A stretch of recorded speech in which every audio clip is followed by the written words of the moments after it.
Romanos 1:16 dice, porque no me avergüenzo del Evangelio, porque es poder de Dios para salvación a todo aquel que cree, al judío primeramente y también al griego. Quisiera tomar este tiempo para poder explicar bíblicamente qué es el Evangelio, porque he hecho esta pregunta aún hasta pastores y no saben definir qué es el Evangelio. Como claramente dice el versículo, es poder de Dios para salvación.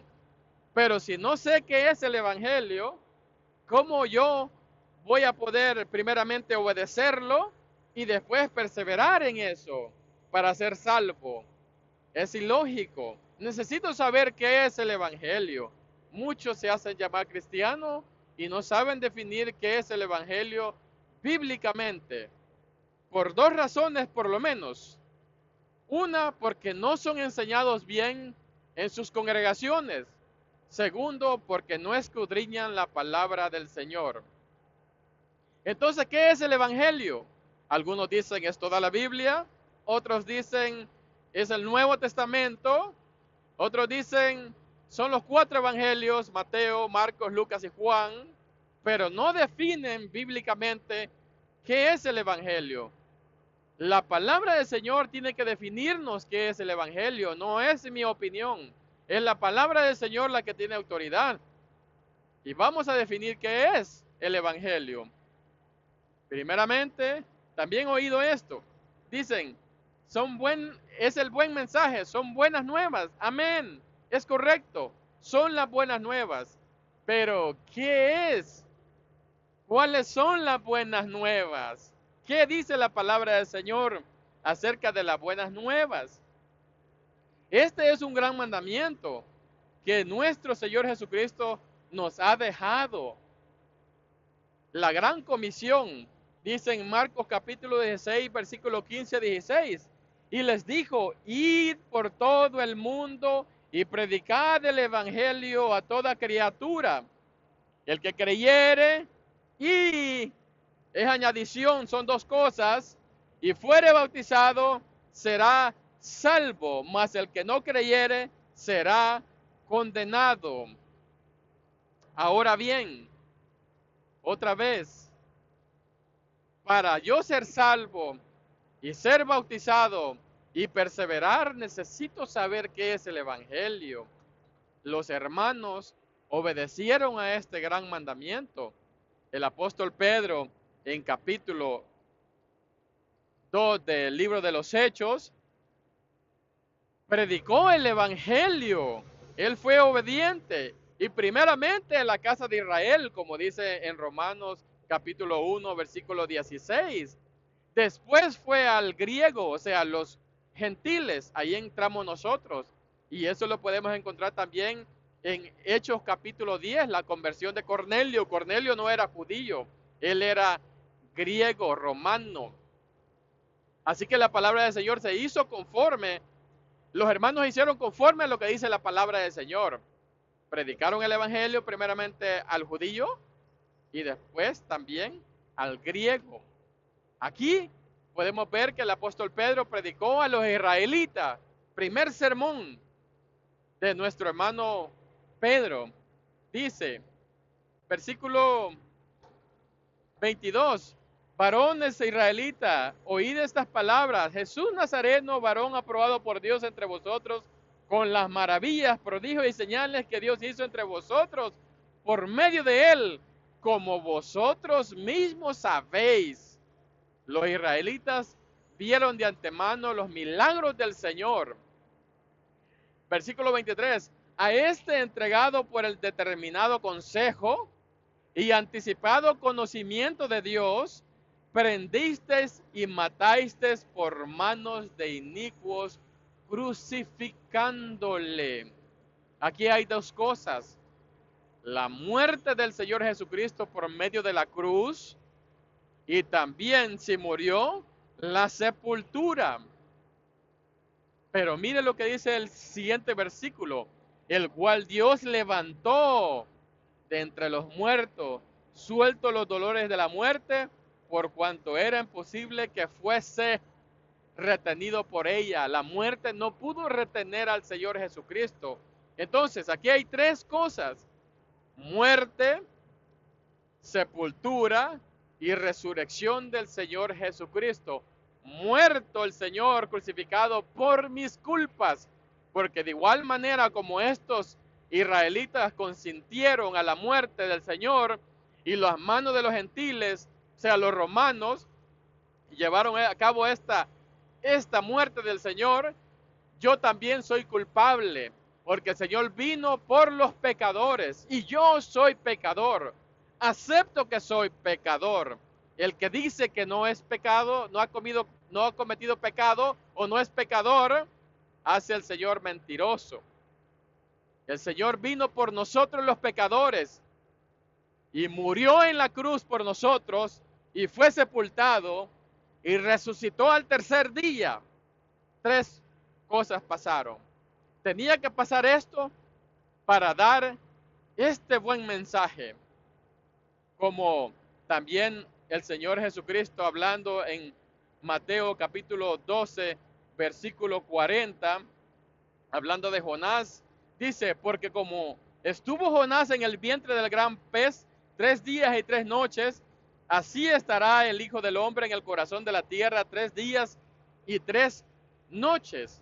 Note esto: para que Jonás viniera a dar el mensaje de buenas nuevas al pueblo de Nínive, tuvo que pasar este proceso.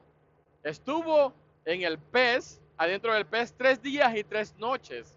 Y después vino el mensaje, el buen mensaje. Igual manera del Señor Jesucristo. Tuvo que estar en el Hades, porque la palabra del Señor los define a dónde estuvo el Señor. Para los que niegan que no hay un Hades, un Seol, pues sí lo hay.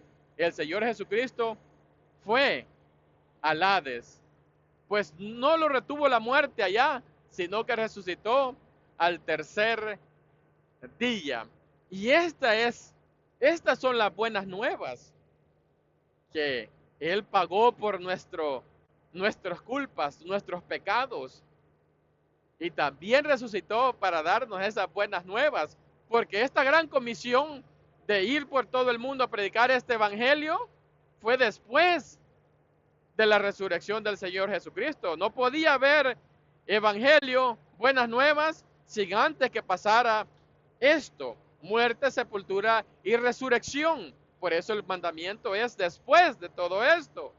Ahora bien, habrá otra parte de la Biblia que defina con más detalle lo que es el evangelio, porque aquí lo que les he leído en Hechos capítulo 2 del 22 al 24 está el evangelio implícitamente.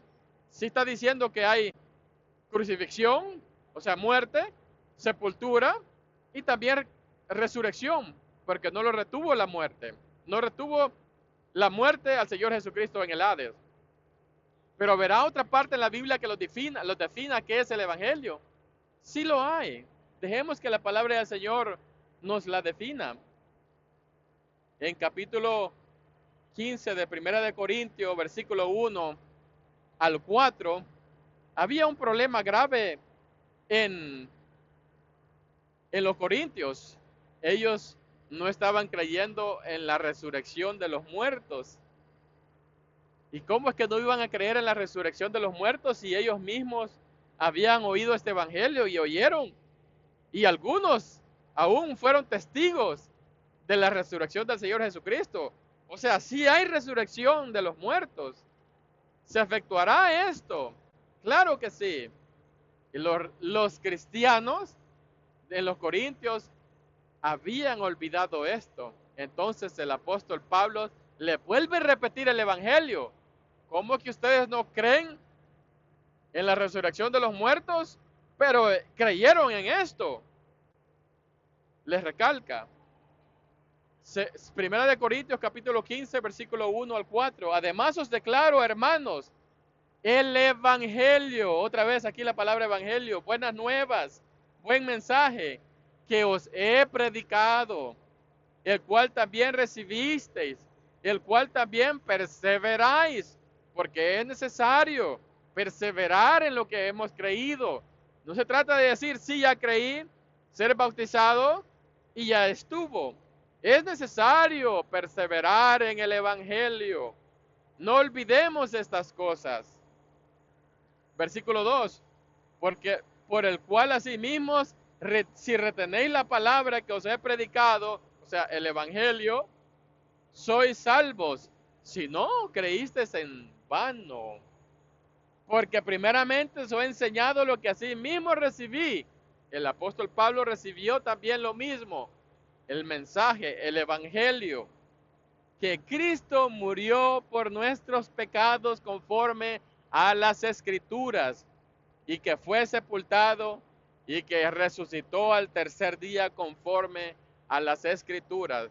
Aquí el Evangelio está explícitamente, o sea, está directamente Evangelio y lo define. Y esto fue lo que predicaron los hermanos en todo el libro de los Hechos de los Apóstoles. Evangelio del Señor Jesucristo. Y la gente obedecía el Evangelio. ¿Cómo se obedece el Evangelio? Por medio del bautismo. Después viene lo que es perseverar, o sea, retener el Evangelio de nuestro Señor Jesucristo. Espero este video corto le ayude a entender qué es el Evangelio, porque como les decía, muchos no saben qué es el Evangelio. No se trata de solamente estar adentro de una congregación. Se trata de saber qué es el Evangelio, porque esto es lo que nos va a salvar. Poder de Dios es poder de Dios para salvación. Pero si no sabemos definir qué es el Evangelio, cuáles son las buenas nuevas, cómo voy a ser yo salvo, cómo los demás se van a salvar, si no sabemos definir algo tan principal, tan importante para nosotros los creyentes. Dios le bendiga.